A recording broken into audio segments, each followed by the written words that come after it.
Гуляем. 50 градусов морозу. Понимать не хочет. Вот, выводите гулять и все. Да, Кузенька? Спасенные кошечки с мороза -50, чудом выжившие, ищут дом. Помогите, на праздник свершится чуду. Они очень домашние, ласковые, нежные. Кузя и Гусар, благодарные, мурчащие, но их обижают в большом коллективе кошек. А за себя постоять они не могут, и держать отдельно их негде. Все дни в клетке, выпускают только, когда волонтер забегает на полчаса покормить и убрать лоток.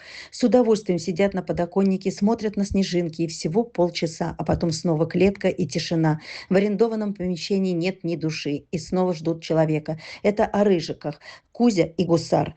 И еще пушистый черный маркиз, замерзавший в инии на заборе, оказался до безумия ласковым. Ходит по пятам за домашней кошечкой в доме, где приютили только на время прививок. И ему тоже потом некуда идти. Возьмите, пожалуйста, идеальных котиков. Пусть и у них случится новогоднее чудо. Напишите мне.